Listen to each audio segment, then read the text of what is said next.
All right, Joe, we are back with another episode of White People Problems, and we have our second guest, but not their first presence on this podcast because they wrote and composed our music.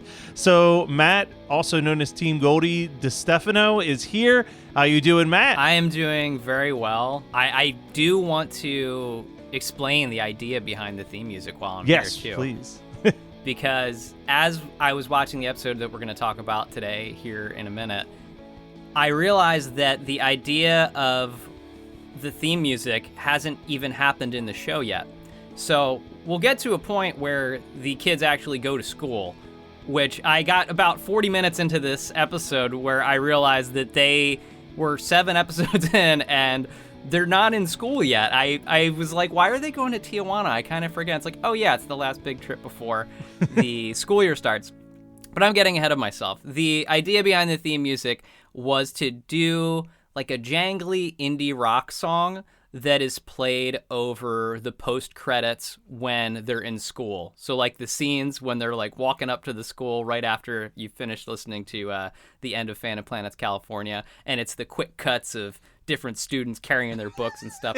Once you get to that part of the show, once they're actually getting an education, lay that theme music over top of it and see how you feel. I think I nailed it. Joe, you're the expert here. No, you really did.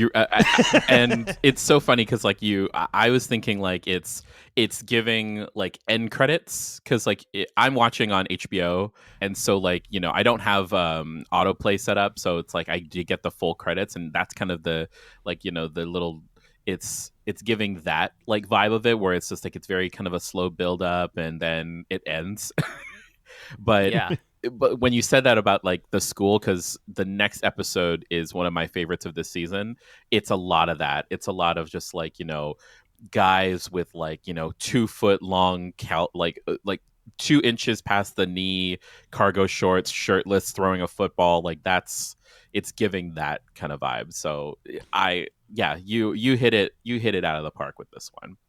Thank you so much. And I know we're going to talk more about music in this episode after we actually talk about the episode, but I am really excited to talk about the end credits and all of the other score music in this, but we'll get to that. But I'm happy to be here. Thank you for having me. This episode has so many twists and turns. This is probably, of the 7 episodes that I've watched, the one that was the most unpredictable for what was going to happen. It's a lot happening. Like, you thought it was unpredictable? I just was like, I either thought, whenever I thought things were going to get way worse, they were tame. And then when I thought that there was just going to be a little bit of drama, it like went off the fucking charts with how dramatic everything shifted. Like, I found out recently on the internet that this is like a common fear for people. But I get like serious anxiety watching TV shows and movies where people are driving because I'm just like, oh no, they're going to get in an accident is like constantly in my head. So like when they're fighting over this steering wheel in the car, I'm like, oh no. Like I'm like really expecting the worst, and then they just kind of like go off road a little bit, but like no real damage. I'm like, oh, okay. But then when Marissa got the call that her dad was getting divorced and Luke was cheating on her, trying to kill herself through pills and alcohol combo was not on my bingo card. So it was like when I thought the worst, something kind of mild happened. When I thought, oh, this will definitely ruin the trip, I didn't think it was going to ruin the trip on such an extreme level as it did. I want to know how you feel about the show so far, 7 episodes in, having never watched it before. So we've talked about this before, Matt. Joe may not know. This is maybe my favorite show of all time. I'm in the middle of a 5th rewatch with my wife, who has never seen it before. We're in the middle of season 3, and you've never seen it. You don't have the same experience that I probably had as a college student in 2003 watching this for the first time. So I'm curious how you feel 7 episodes in. Okay, so 7 episodes in, the thoughts that I've had is that I genuinely, we record everything in 2 episode blocks. So case in point, Joe and I are going to record episode 7 and episode 8 today.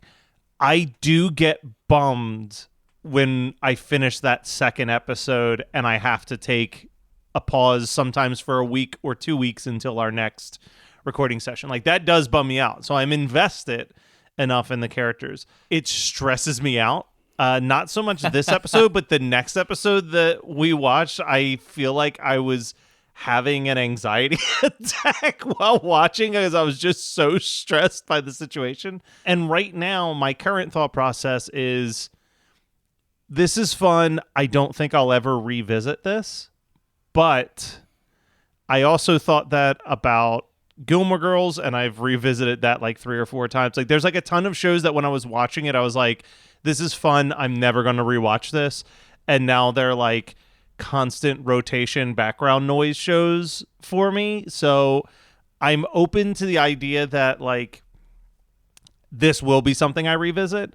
But right now it's not. And part of it is just because it stresses me out. I've realized that like I am so much more of a like, give me a 22-minute sitcom that has like no stress and no problems in it over like an hour-long drama where everything is like cranked up to the highest degree. But like I do feel I like the vibe. Like I feel when it's not like 1,000,001 dramatic things happening and it's just like anytime it's just like Seth and Ryan shooting the shit or like Sandy Cohen doing his like work stuff, like the stuff that's a little bit more like feel good and chill, I'm in such a nice, happy, comfortable place and I want to stay there. And then like someone's overdosing or someone's getting into a fist fight or like there's always just like a stressful thing around the corner.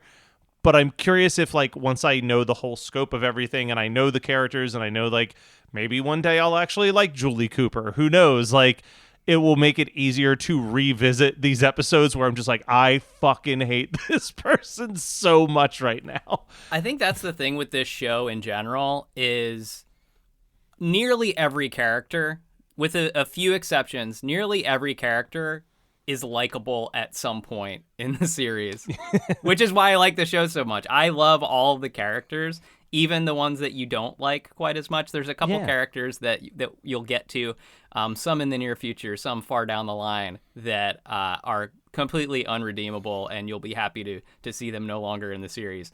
But that's the thing. Everyone is so likable. It's a feel-good show at points. It's genuinely funny. I'm starting to warm up to summer. But yeah, sorry. I'm glad you're enjoying it so far. I didn't want to take us. I took us too far off the rails. We can actually talk about the episode at hand. But I am glad to hear you're enjoying it. I'm glad that listeners are getting the occasional recap on like, here's where I stand so far. But yeah, I'm not miserable watching it. If I was like really hating this, I'd be like, Joe, I don't know if we should continue this for 92 more episodes or whatever it is. Yeah, you would be really upfront about that because this, there's, 98, 92 episodes, 90, something like that. So hold on, Matt, you're going to have to take your headphones off for this. It's going to be spoiled, but like, I need to know. He did take his headphones off. Oh, thank God. Who are the characters that you like are irredeemable? I need to. Oliver. Yes. Who's coming up soon. Yes. And then Volchuk. Oh, okay, good. Okay, we're on the same page then. Because I was like... There's so many characters that I've forgotten existed, even though I've watched this show 3 or 4 times prior. This most recent rewatch, there's characters that I forgot existed. Matt is twiddling his thumbs for those listeners with his headphones off.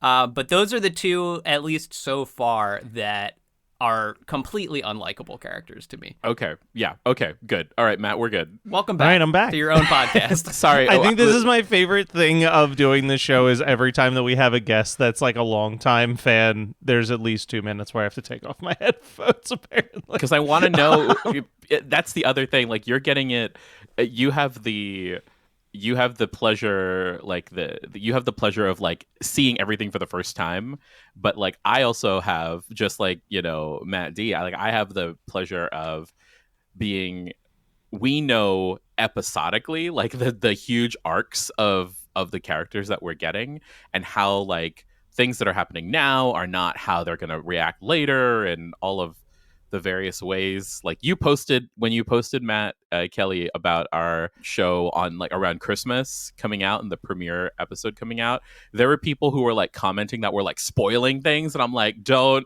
stop.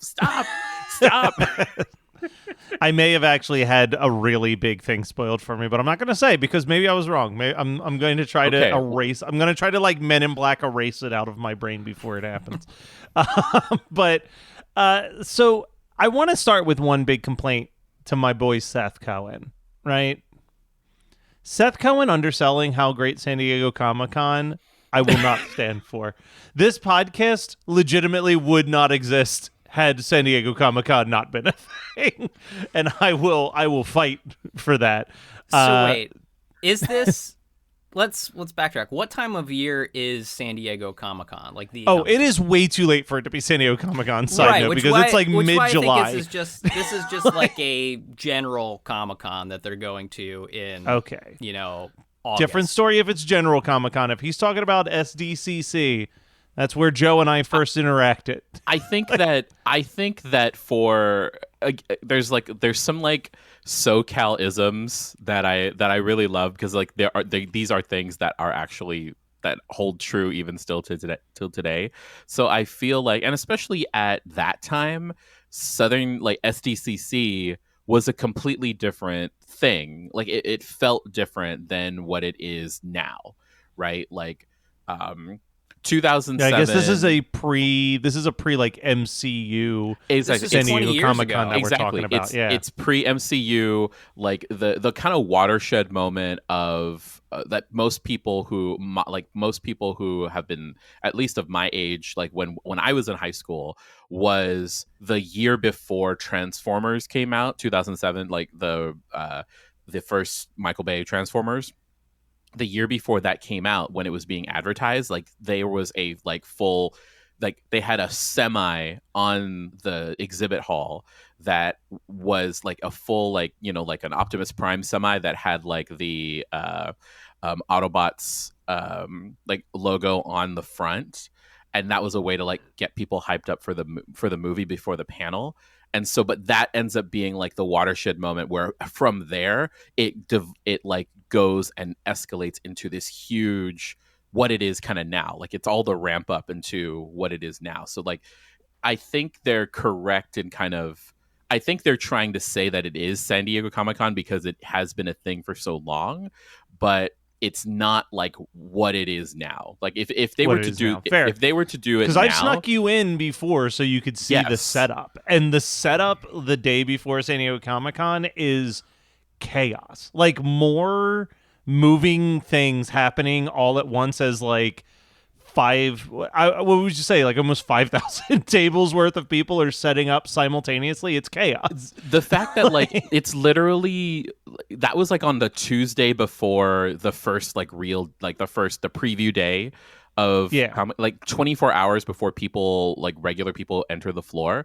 The fact that all the way it looked nothing like there was still like things being built. Like there was nothing was done. It's if you've ever seen the videos of like Disney setting up Christmas in a night, like that's basically what it's like inside of San Diego Comic-Con the day before, because you're not allowed to check in more than 24 hours before the show floor opens.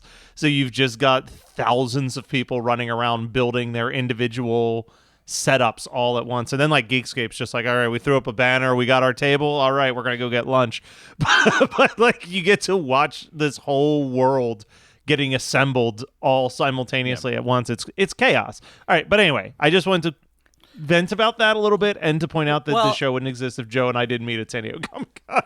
I also love you can tell the difference of the characters in the OC, where Seth is lying about going to Comic-Con so that he can go to Tijuana, where Marissa, on the other hand, is correcting her father, who thinks she's going to Palm Springs, and she's like, no, Dad, we're going to Tijuana. You need to get it correct. Yeah.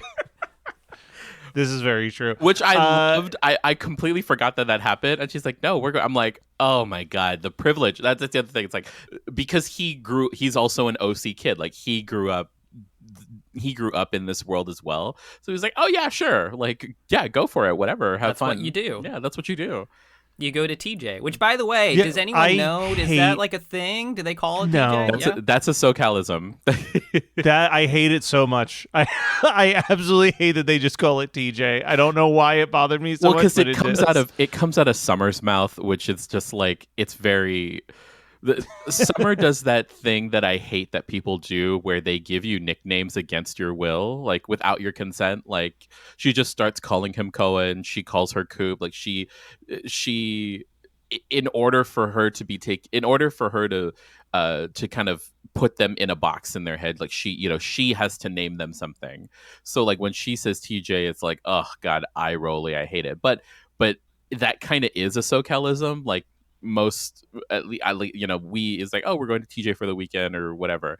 As someone who has been living here since about the time since maybe like season 2 of the OC, I've actually never been to Mexico. I've never been to Tijuana. You never been to good old TJ? Never been to good old TJ. I'd also like to think that you mark everything in your life by when where in the series the OC was. It's like, well, I've lived here since season 2 of the OC, and I graduated college 2 years after the series ended, and just using that as your only time marker. Oh, that's kind of how my brain works with other TV shows. I'm like, yeah, this, it's like, yeah, we moved here around like the series finale of Friends, and love that. No, I mean, I have definitely done that before, where like my friend will be like, oh, we moved into this house, let's say this year, and I'm like, no, you didn't, because we were at your old house when we watched the How I Met Your Mother finale together, and that was like in this year. The only thing I wanted to mention still on that front of Seth and Ryan trying to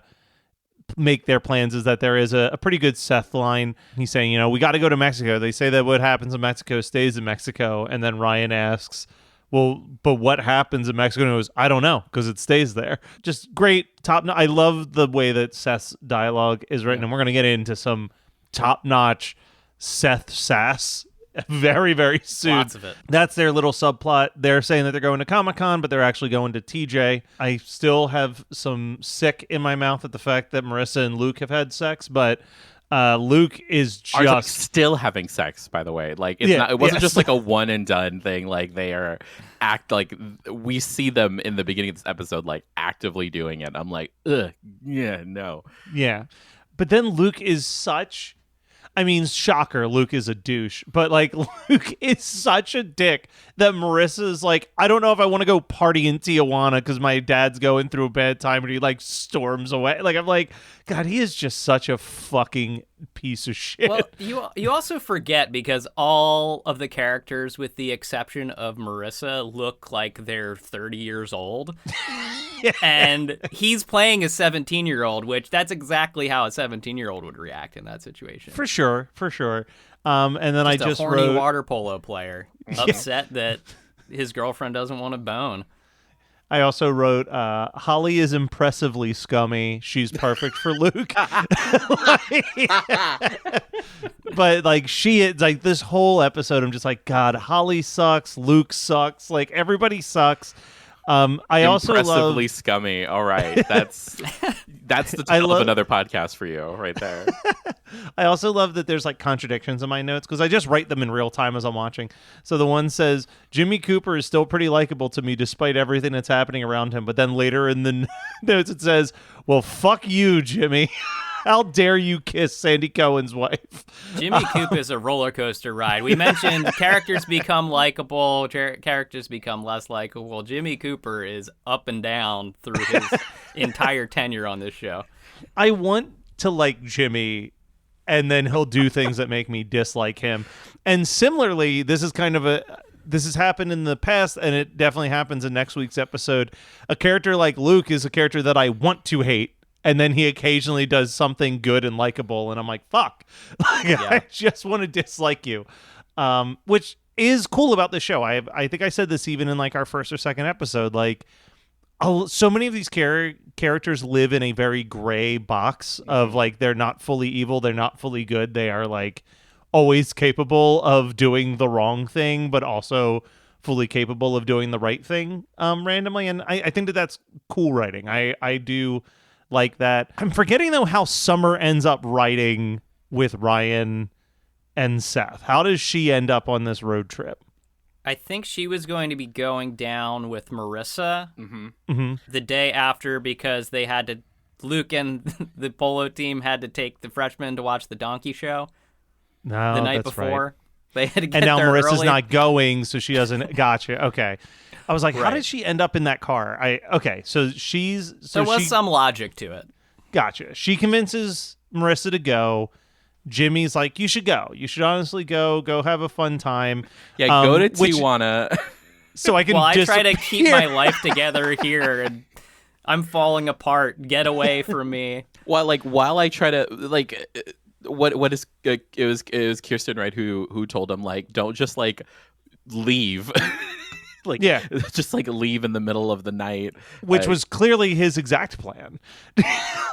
I know Jimmy's kind of shitty in this episode. Yeah, she says don't leave in the middle of the night, and he's like, good idea. I'll call her in the middle of the night while she's on a road trip and break the news to her this way. Yeah, he definitely misread that piece of advice. It was a real glass onion type situation. Just took the advice the worst possible way. Summer and Seth are driving down. They're heading to TJ. And dear God, the bickering between the two of them is so likable and fun to me. But Joe, because Matt has only heard the first episode at the time that we're recording this, I have complained for 6 straight episodes that I'm sick of Seth not standing up for himself with Summer. And when she refers to Death Cab for Cutie as just a single guitar and a lot of complaining, and he goes, well, I know something else that's got a lot of complaining in this car. I was like, fuck yeah, Seth Cohen. That's what I'm talking about. Like, that made me so happy. Like, he's finally sticking up for himself, and that's when she starts to like him. Look at that. But yeah, I mean, I'm starting to fall. I'm getting the Summer appeal. I'm getting it now, slowly. Slow burn. I hate her in this episode the most. Like, she's I'm just like, wow, I'm on the Summer. I'm on that point in a rewatch. Matt D, you know this, like that point in that rewatch where it's like, I hate this character right now. I'm gonna stick with it because I know that there are things that happen that will endear me to them later. But in this moment, like, I don't know what happened in the writer's room. You know what I mean? Like, they're like, okay, there's things that happen where it's like, okay, Summer is now, we need to like give her a little bit more because Rachel Bilson can handle it. But in this moment, in this episode, it's like quintessential spoiled little rich girl. Like, well, I'm not staying here. Like, when they get to like when she's completely and utterly responsible for which, by the way, like that drive from Orange County to San Diego, like there's a huge stretch of road that like there's nothing there, right? Like, it's literally, there is no place to stop, like that, like right when you get from like the end of Orange County through Oceanside to, and like before you even get to Oceanside, like that's where the military base is. Or is this a Californian sketch from SNL? But yeah, so you go down the 101 and you take Genesee and you could go like, by the way, love the Californians because that whole thing with the cars is with the roads is really true. But there is a like stretch of highway where there's nothing there. If you got lost or stranded in that section, like you would be fucked. So for her to like do that, like I was getting anxiety because I'm like, oh shit, they're gonna walk a long way to find anything on that stretch of road. Or pay a shit ton of money to be Yes. towed to where there's civilization. They got a chicken truck. Did you miss Yeah, that? they hitchhiked on a chicken truck. Yeah, Which which had feathers on themselves. which like to be honest Which with is you, they could have hilarious. taken that chicken truck probably all the way to Mexico because it was Yeah. probably headed in that direction. So the chicken truck brought a memory into my head that I didn't expect it to bring into my head. So I used to go when I was in high I'm school. so curious what you're about to say. Get ready for this. So when I was in high school, I used to go to a lot of Christian music festivals. And the one that I liked the most was this like punk and metal show called Purple Door. And it was like all of the Tooth and Nail bands played it. It was just up in Harrisburg, PA. So it was maybe like a 2-3 hour drive from where I live, depending on traffic. And we were trying to go there. We had a group of friends in 2 separate cars. And we're driving there, and my friend Andrew is in the front seat, and he just wanted to see this band, the Huntingtons, play at 10 a.m. And that's all he would talk about. He's like, all right, we're running a little behind, but we should get there in time to see the Huntingtons. And all of a sudden, there's this light that starts blinking on the on the dashboard of the guy Dan's van. And he's like, "What's up with that light?" He goes, "I don't know. I just took it in to get serviced the other day, and they said everything was fine." So we keep driving, and all of a sudden the other car comes flying up beside us, and they're all pointing for us to like get off the road. So we pull to the side, and apparently there was an oil leak and the engine was hot. So as it was hitting the oil, it was causing the oil to catch fire, and we were just dropping balls of flame on the road. So we park the van, and there's just a tiny flame building directly underneath the engine. So Andrews yells like, "Everybody needs to run." And all of a sudden, a guy in a pickup truck filled with chicken coops pulls off to the side of the road, jumps out, and this is like an 80-year-old shirtless man in like hot pants, and just pulls a fire extinguisher out from underneath his seat and puts out the fire for us. And we looked at Andrew and told him that he wasn't going to make it to the Huntingtons in time, and then we had to spend about 2 hours hanging out in a field waiting for someone to come and pick us up and drive us back home because the van was like not safe to drive at that point. But yeah, people with chicken coops stopping all the time if they see some trouble on the side of the road is what the lesson is. It's a good stereotype about people with chicken coops. That was a journey. Thank you, Matt, for that.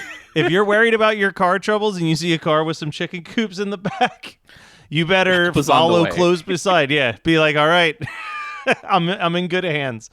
I agree with you that Summer is very unlikable in this episode. I think more so I'm liking the idea of what a Seth Cohen and Summer relationship could be, because I'm finally seeing like where they do make sense, where I did not see how they made sense for multiple episodes. But like the scene with them at breakfast where they're like perfectly in sync with each other is so charming and sweet. And that's where we get the line that Erin Mallory Long mentioned as one of her most quoted lines from any episode of The OC, which is, "I suffer from rage blackouts."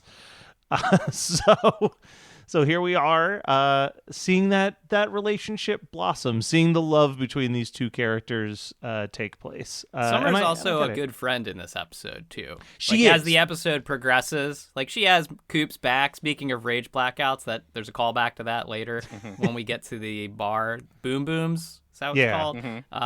In TJ, as it were. But yeah, she's a very good friend in this episode, too. She shows, some likability. That's her one redeeming quality of this whole in the entire series, is that once you're kind of in with her, like you are really in, and she will, she will go to the mat for you. I think that's the one of her core things, is that she is a very good friend and is very loyal. Yes. She's also a roller coaster ride of a character. I'm excited, Matt, for you to see Summer's arc, which I think she's probably the character that has a lot of the characters stay kind of relatively similar, ups and downs throughout the series, but Summer, get ready. Yeah, and you're in season 3, right, Matt? You're watching it right now with your wife?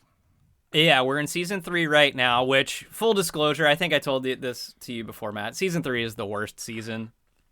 Season 3 is the worst. Oh yeah, well yeah. I see. There are things that are happening in season 3 where it's like you have to suffer through them, and then we should end this podcast at the end of season 3. But as a absolutely not.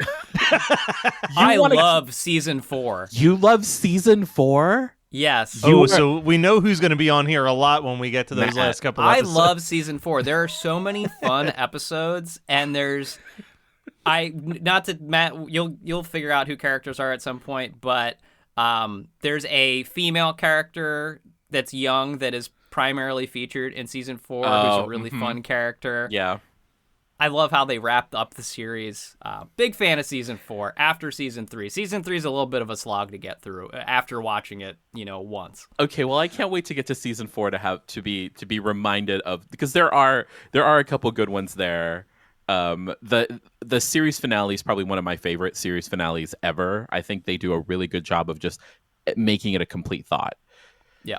I am fascinated, legitimately fascinated by the way people talk about this show, because the way people talk about this show, you would think that it was a longer run with like way more episodes than it ultimately has. But like to be like, oh yeah, no, it got real bad in season 3, but they fixed it in season 4 is like, it still ended on season 4. Like it's like, no, you know what I everyone mean? Like checked it's one of those out things in where season 3. There weren't many people hanging around like myself for season 4. like because I think about something like Scrubs, which is my favorite show that ran like 9 seasons, and I can tell you like the ebbs and flows of it, or even something like The Simpsons, which like I'm hearing from multiple people who stuck it out for the last 20 years of The Simpsons that like the last season of The Simpsons was like genuinely good. Like, oh my God, like it'll never be,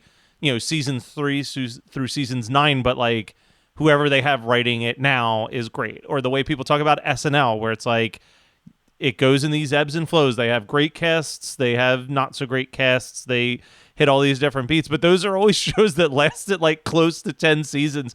It's never like a 3 to 4 season show where you're like, well, it really lost its footing in season 2, but they got it back just in time to end it in season 3 or whatever. You know what I mean? Well, I think you can tell probably by what you've already seen so far and what you've seen in this episode. A lot of stuff happens in this show in a short period of time. There are so many things, rewatching it again for, like I said, like the 4th time. There's so many things I don't remember that happen. There's characters I don't remember. There's story arcs I'm like, oh yeah, that was a thing. That there's so much packed in there that I feel like they burn through a lot, and there's a lot that's good and there's a lot that's bad. Well, so that's it feels like it was a longer show.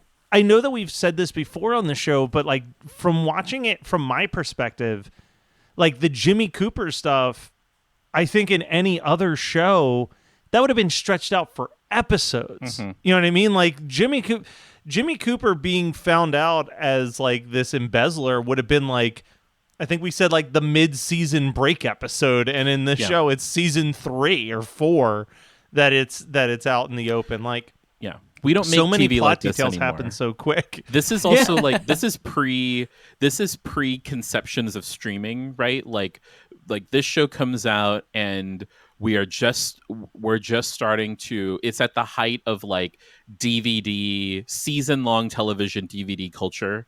So, where you go to like, you can go to like a Best Buy, like a Sam Goody, and get like full series seasons, when they're on sale or what have you. Or if you were rich, like when it comes out, the day it comes out.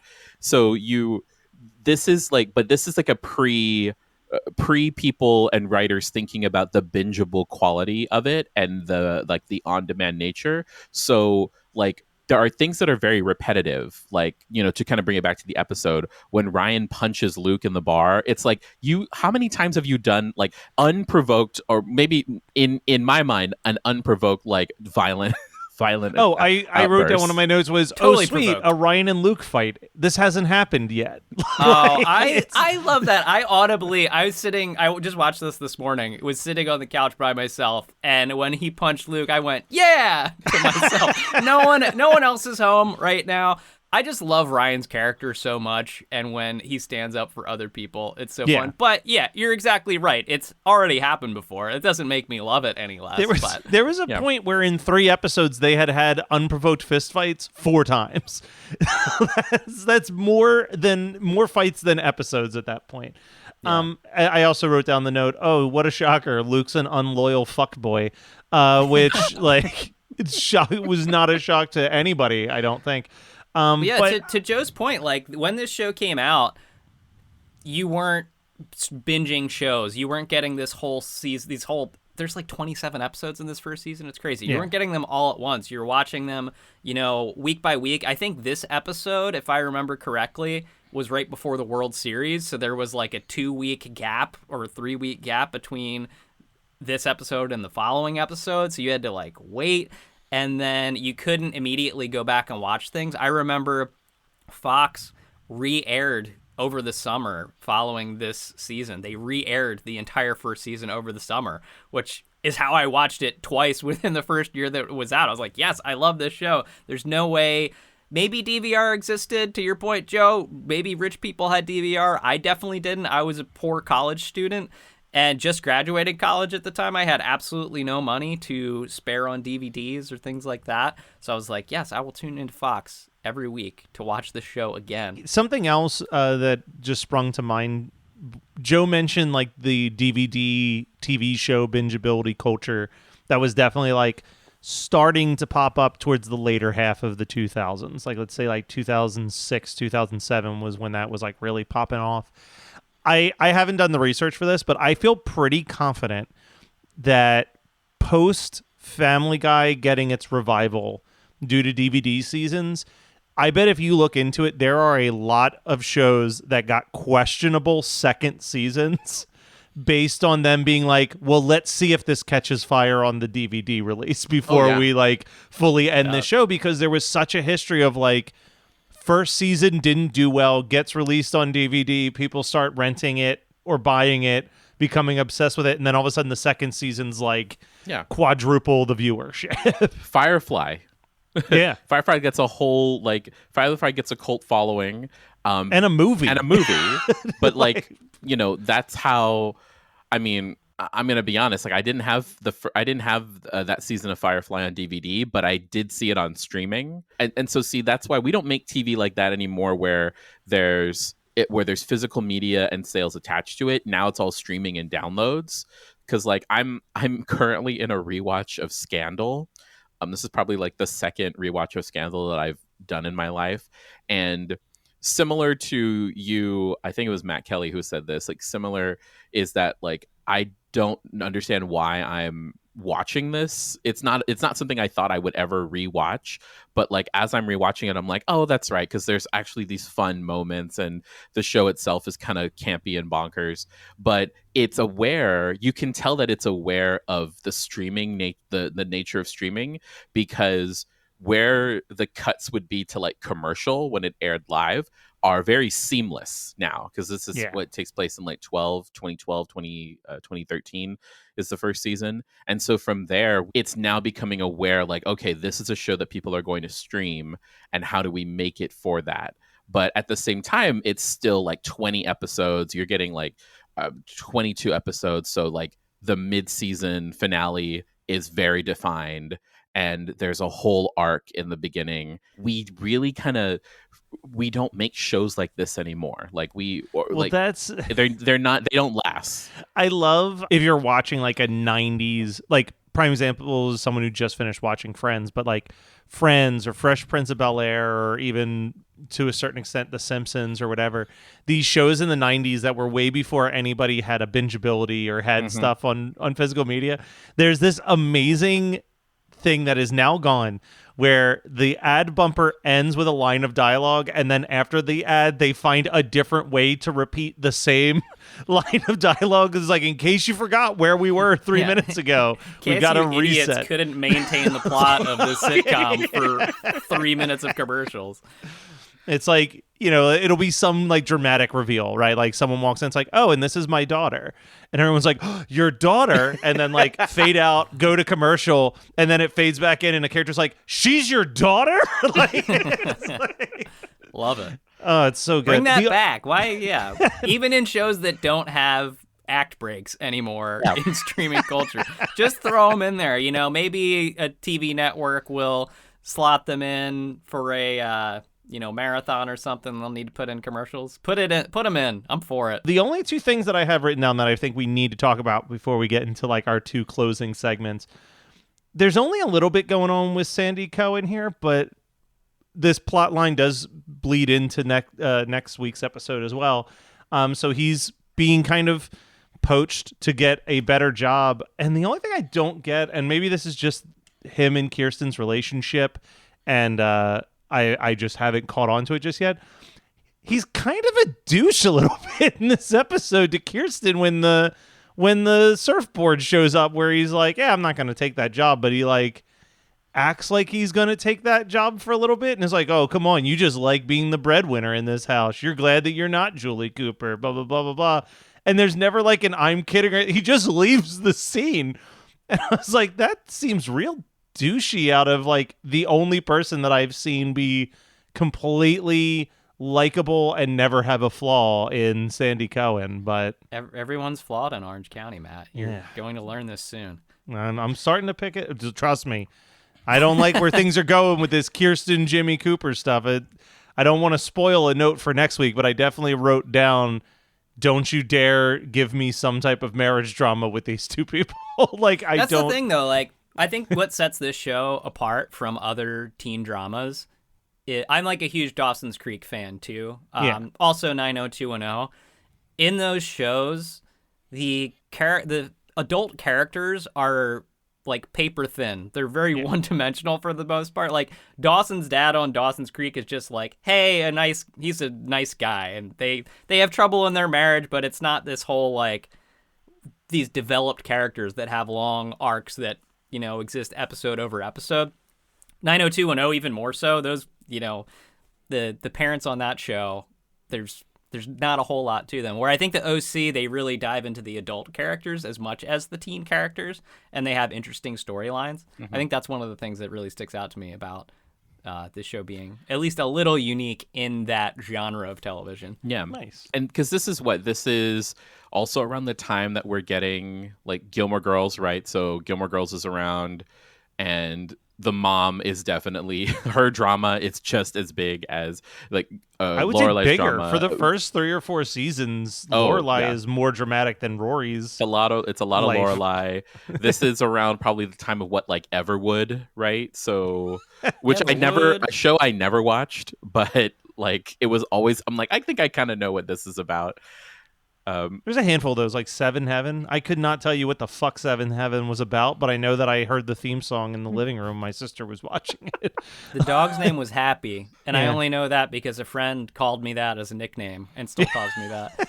Also, like One Tree Hill. That's another one of those shows. It's like I could not put a gun to my head. I couldn't tell you what that show is about, but I know that it had the Gavin DeGraw intro. But that's the thing with One Tree Hill too. Oh yeah. I only watched one season of One Tree Hill, and it's my sister's favorite shows. So like I'm like adjacently familiar with it. But again, like the drama among the parents is just as rich, and also kind of informs like doesn't really intersect, but does inform some of the drama with the kids in high school too.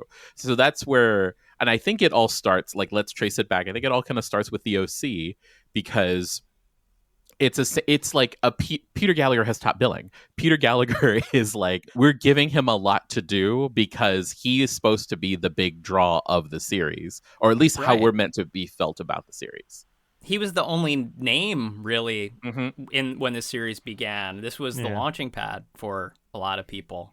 Can I share really quick my introduction to this TV show? I was in college at the time, lived in a house full of guys.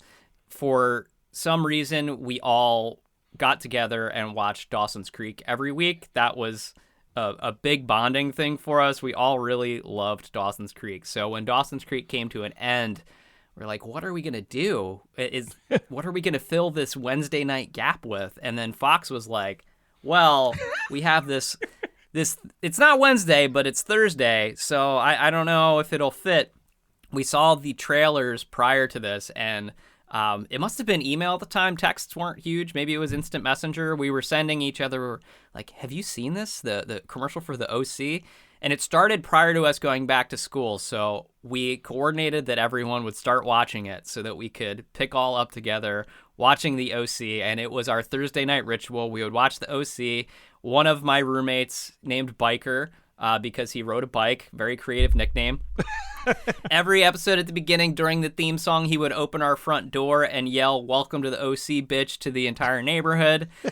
There was lots of beer cans thrown at the TV screen at different moments of the show. And yeah, after each episode, we would go out to the bars like you do, on a Thursday night. So you made the OC a 4D experience, basically. Yeah, it was OC was pre-gaming, and then we all just continued when we graduated watching it on our own. But I just wanted to share that. This is delightful. I was gonna say, this sounds like Joshua's like Sunday night, like Sunday Bloody Sunday, the horror movie stuff. Like, this is delightful because Like just the idea of like a bunch of I presumably a bunch of straight men like sitting in the house that they share watching like nighttime primetime soap opera is like really delightful, and then making it a whole thing is just like people see men are we're challenging gender roles, we're challenging conceptions. I remember when we graduated and moved out of the house, 3 of us were there. I was, obviously play music and stuff, so I was playing a show. So the 3 of us stayed like a week later than everyone else, and we'd already moved everything out. So we were laying on the floor because we had no furniture. We got rid of all of our furniture, and just there was a TV on the floor, and 3 of us were sitting there watching. It may have been the season finale of the first season. It was something close to that. Fond memories of watching this show with, like you said, a bunch of just straight dudes. Those are the moments that make shows special to you, though. Like, I know that How I Met Your Mother and Scrubs are not flawless sitcoms by any stretch of the imagination, but because I have such tight memories of like me and Schropp and Ed and like a bunch of the people that Matt, from my circle of friends, like that was our ritual. Was like, oh, it's Thursday night, we're gonna go over to Schropp's house, we're gonna watch Scrubs, and then we're gonna like play poker or do whatever. But it was like before whatever our hangout was, like, oh, it's 8:00, we gotta pause and see what happens on this week's episode of Scrubs, gathering together to watch the finales of those shows. And like I cried my eyes out watching the Scrubs finale, and I think that's why I don't like the How I Met Your Mother finale, is that I felt no emotion watching it. And I'm like, I dedicated so much time to a show that left me just dry-eyed watching it. So you're saying you hope you cry once you get to the end of the OC? I think a good show viewing experience. You will. I probably Guaranteed. will. I cry easily.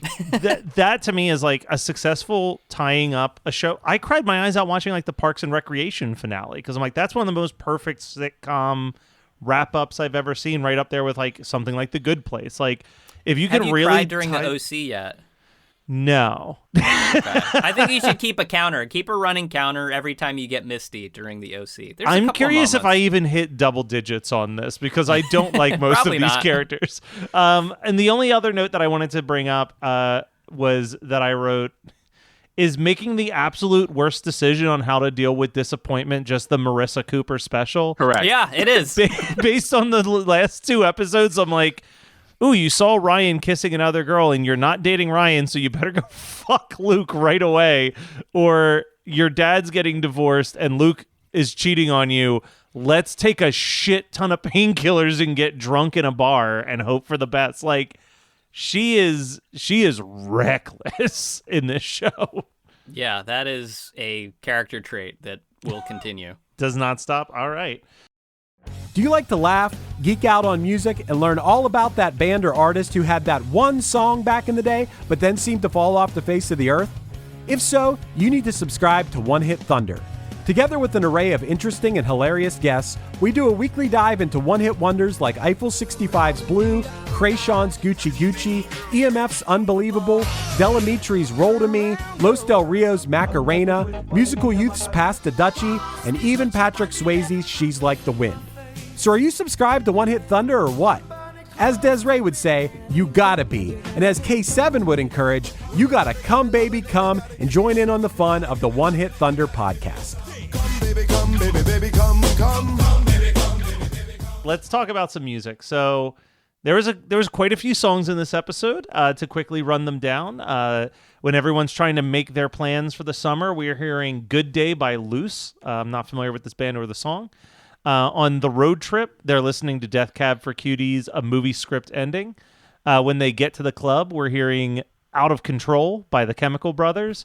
When Marissa is just tripping out in an alley from a terrible combination of painkillers and alcohol, we're hearing a song called Going Under by the Rockers Hi-Fi. And I really want to talk about that one, but we will let me know what second, else gets played. For sure. So I look at TuneFind to like write down the songs real quick.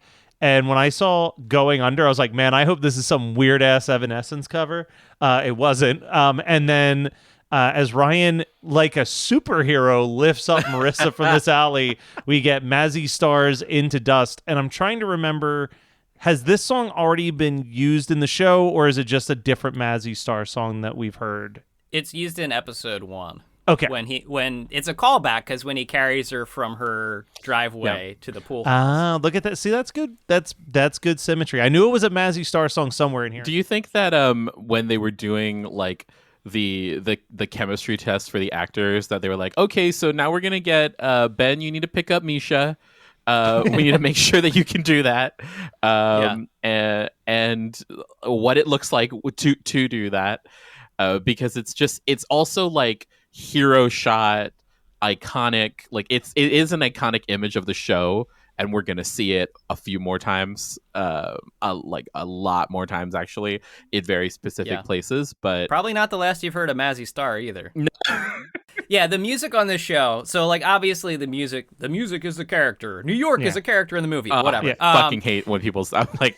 Me too. But the music is so intertwined with this show. It becomes even more so in season 2. Mm-hmm. But this episode in particular has the Mazzy Star callback. It has the first appearance of Death Cab, which if you were to name one band that is most associated with the OC, that would be the first one that I would name. I think this is their first appearance. There will be many more. I'm pretty sure that's accurate, because I would have put them as a song of the episode for sure if they had shown up already. It's the first mention of it, and it definitely won't be the last, but it's the first mention, yeah.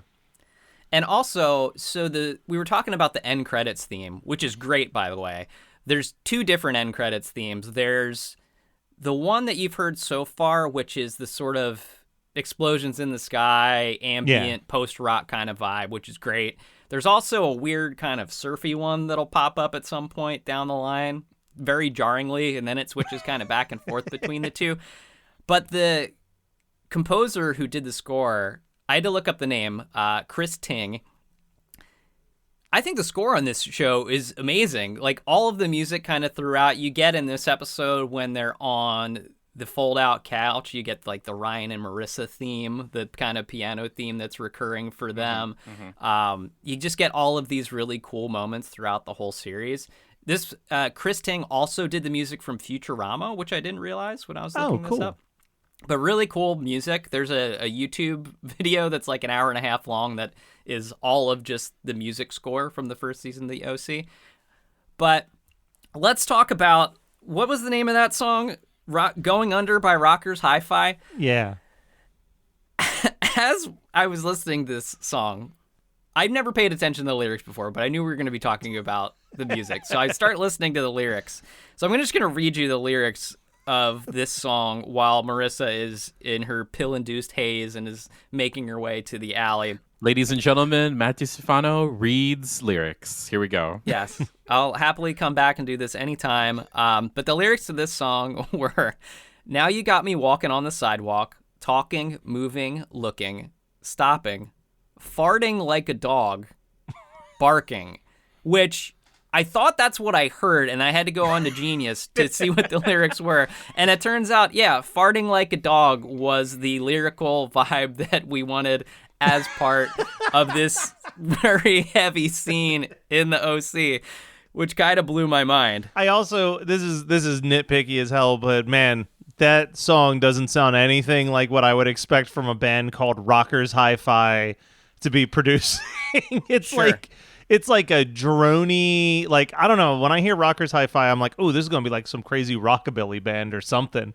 But it was very droney and indie, and I mean, I guess the sound of the OC is droney and indie, but yeah, it caught me off guard based on the name.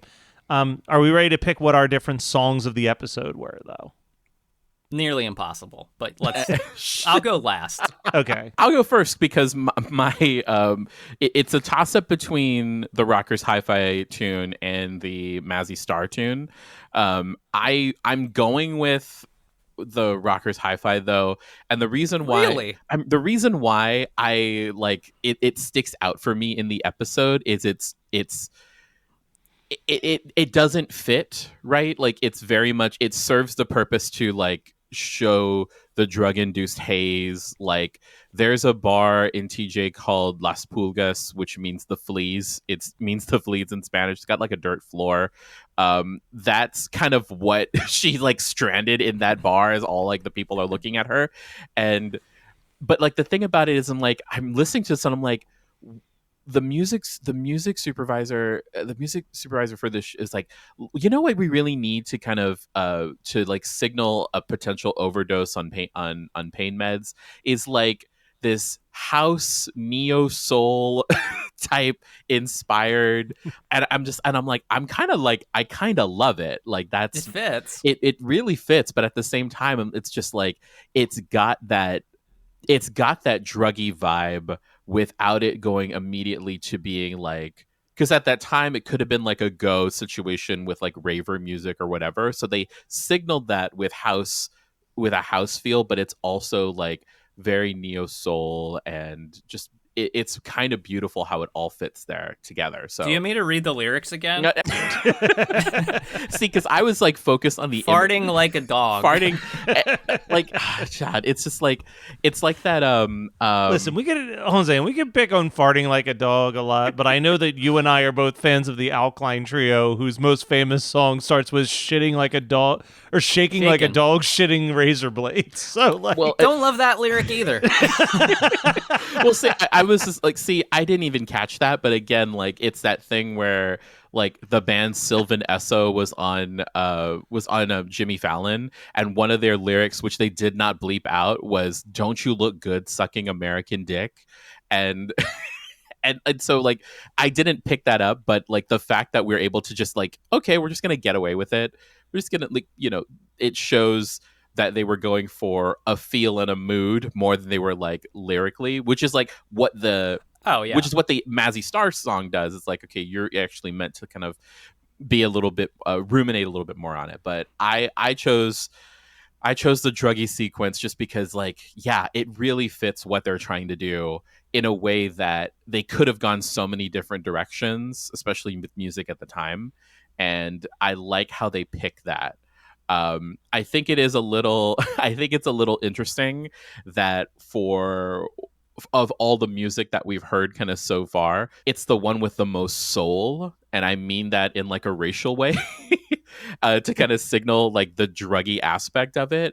But at the same time, like, I feel like if you did that now, it would be something that would be kind of like a Bad Bunny song or something like that. That like you could actually do something by like a Latin artist, especially because it's in Mexico. It's taking place in Mexico, but it fits so perfectly with what they're trying to do, and just like Misha Barton like selling it. Yeah, I don't know the guy. I want to point out that mathematically, if there's about 27 episodes in this season, and I'm assuming it was across 4 discs when it came out on DVD, that the math translates over there to this episode being the last episode on disc 1, which means you start it with an episode that ended with Mazzy Star and end it with an episode that ends with the same Mazzy Star. I hope that they did that just because I love symmetry. But my song of the episode is, of course, I don't know much about the OC, but one thing I did know about the OC was, boy, did they love Death Cab for Cutie. So who was I to not make the first appearance of Death Cab for Cutie the song of the episode? And also, for a band that does have some really droney, slow songs, they picked the perfect road trip song for a Death Cab song to put in there, because it is a little bit more upbeat of a song with a movie script ending. So I'm for it. I like it. I hope for many more of these. I mean, we have yet since season 1 to have something where I yelled, "Oh yes, it is 2003!" Like All American Rejects swing blasting out of the van in episode 1. So I'm waiting for more of that in the very near future. You will get that. And I also agree. I think I have to go with Death Cab just because of their significance. Definitely not my favorite Death Cab song. And I disagree. I would not put this on a road trip unless I also wanted to fly off the road because I fell asleep at the wheel. But I think it's very I mean, it's cool. no Soul Meets Body. I feel like Soul Meets Body has a good road trip vibe to it as well. Oh, yeah, but... there's definitely much more upbeat stuff. But this is also, at the time, really early Death Cab. Like, Death Cab had not broken on a big level yet. This is before Transatlanticism, definitely much before Plans and I'll Follow You Into the Dark and that big musical moment. Yeah. So this is, like, super early. They're kind of showing their hip indie cred with Death Cab in this. But, yeah. Death Cab is so integral to the OC as a whole. Mm-hmm. They're linked to it. Some of their popularity is probably linked to it. And they have a lot more appearances in the future in this show. So, yeah, I had to go with Death Cab. But I think, to your point, there's a lot more stuff that you'll hear soon that you immediately recognize. I think especially later in this season, going into season 2, you hear music that you were actually listening to at the time. It became this place for popular indie rock music rather than rockers hi-fi or all these. There's a little bit more obscure music, I think, in the first season that are tracks where you maybe might not be able to find the band's album. I didn't try, but definitely more of that to come. Yeah. And I looked this up real quick. There is a wiki page for a movie script ending. And it says it was the first of 3 songs by the band to be included in the TV show The OC. Representatives. You want to see Fox... if I can try to guess the other 2, Joe? Can we try to guess the other 2? Oh, I don't think I can try. See, so I don't have access to it just now to even tell you. But it says that when representatives of Fox contacted the band, they quote it, "We were just blown away. Someone actually wanted to license one of our songs, and they were going to pay us actual money." So this is like, you're right. This being used in a TV show or anything was like so new to any of them. They're just like, wait, people want to pay us for our songs? This is crazy. And now finally, Matt, first of all, I want you to promote all the stuff that you do because you've got so many different cool music projects going on at all times. But also because the OC was such a pop culture phenomenon that some straight white men just met up on Thursday nights and watched it and threw beer cans at the TV set. So I miss that so much. We like to promote what pop culture phenomenon have you been currently obsessed with. It doesn't have to be new. It could be from any time, as long as it was something that was an undeniable moment of pop culture that you've just been thinking about or maybe revisiting or whatever. But start with the self-promotion first. Yeah, I'll do that first. So I make a lot of different music. I play in a band called Cassettes that's kind of, on, I don't want to say hiatus. We're just not super active at the moment, but we have a record out called Wild Heart. You can stream everywhere. Working on new music now. I also have a solo project called Team Goldie that's pop music, punk music, hip-hop music. It's a whole batch of different things. I have put out a couple singles at the end of 2022 and have a lot more new music coming soon. Going to be putting out a ton of new music this year. Music video, by the time this comes out, maybe just dropped. Maybe another new song just dropped. I don't know when this is coming out. There's a song that's going to be coming out on Valentine's Day as well. Lots of new music. So Team Goldie, Team Goldie PHL on all the socials, teamgoldie.com. Check that stuff out. Stream it. Send it to a friend. Pop culture that I am obsessed with right now. I don't know that this was like a huge phenomenon, but it was definitely something that was very popular. And so much so that it has a reboot now that I've not dove into because I don't have any interest. But I've been, in the spirit of this show, I've been rewatching Quantum Leap. Yes. I loved watching Quantum Leap. I probably watched a little bit of it actually live. My dad really loved it and would watch reruns and stuff with him, but I don't think... I know for sure I've not seen the entire series. So I tried to find it streaming somewhere. Turns out not streaming anywhere. But if you want someone who's got the full DVD set, I know one. I know one too. I bought it. I went out and bought the whole they do a box set of everything now.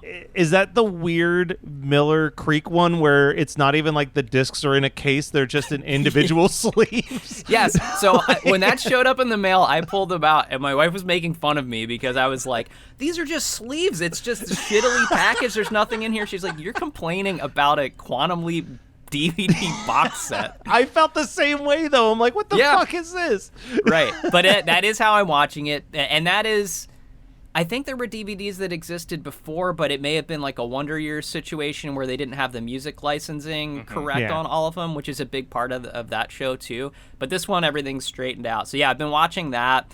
I love that show so much. There's a lot of episodes I remember, a lot that I don't, a lot of really interesting young appearances from 90s actors. There's so many people. There's one episode that has both Patricia Richardson from Home Improvement and Chubby Checker as himself, playing a much younger version of himself. But yes, I've been watching Quantum Leap. Really love that show. It's super fun. And have no interest in the reboot. It looks terrible. Yeah, there are some amazing episodes of Quantum Leap too, like and not in like a joking way. Like, I'm trying to remember the names of them, but there's like one or two episodes that I think are incredibly well crafted episodes. The two-parter Leap Home, I think, is like absolutely a heartbreaking episode where he leaps into himself as a kid and has the opportunity to change the fate of his family and has to like wrestle with that. And then there's like the pseudo driving Miss Daisy one that I can't remember the name of that episode, but that episode is also powerful as hell. Like, there's a lot of silly episodes that are funny and go off the rails and are very dated, and there are a lot, like you said, that are really impactful that, make you feel something. So yeah, exactly. Joe, do you want to go next? Because I'm doing a rewatch right now, it's bringing up all these feelings. Scandal, like the kind of buzz that Scandal was evoking at the time that it was coming out, in terms of being appointment television, like really kind of capitalizing on the fact that like it would stream the next day. But at the same time, also just like being a show that was completely campy, that, kind of like playing off of Breaking Bad in the sense that like, characters get painted into a corner and we're trying to figure out how it all works out at the end. So that's what I'm really enjoying it. And there's things where it's just like, there are episodes where I'm literally fast forwarding through, like, I don't need to see like the president and Olivia Pope like longingly look at each other and have, slowly hold hands and make out. Like, I'm just like, okay, let's get to the part where the assassins are coming. Let's get to the part where, the political thrillery parts. But Scandal, because it was such a phenomenon, and it did not end well. Like, I don't think the last season is really worth watching.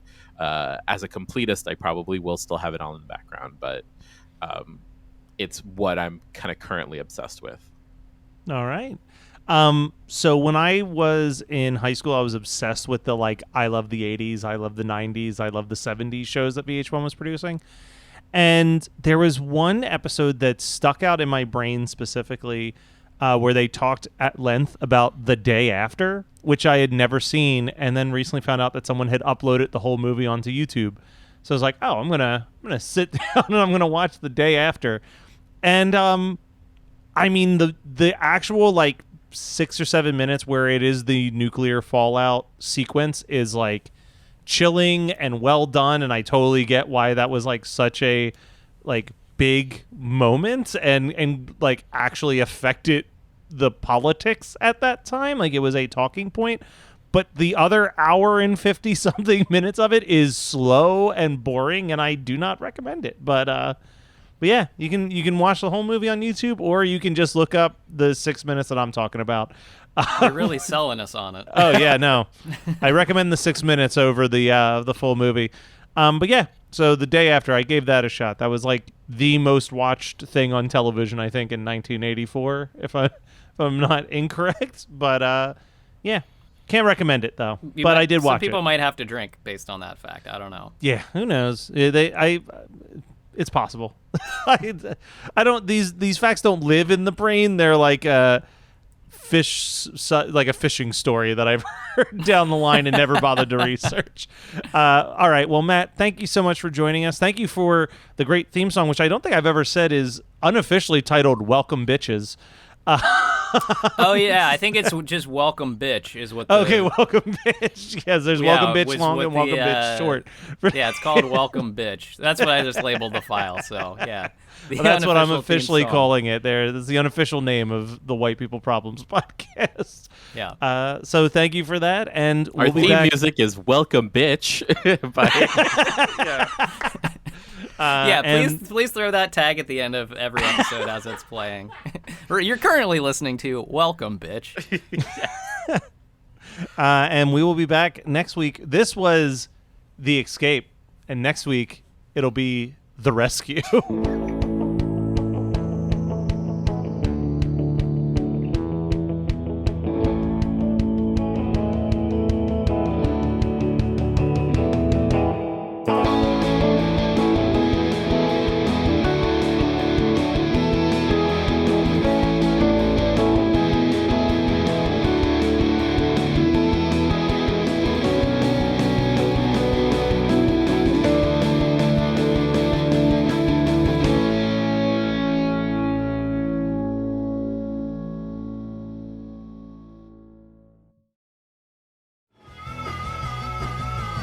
You're listening to the Geekscape Network.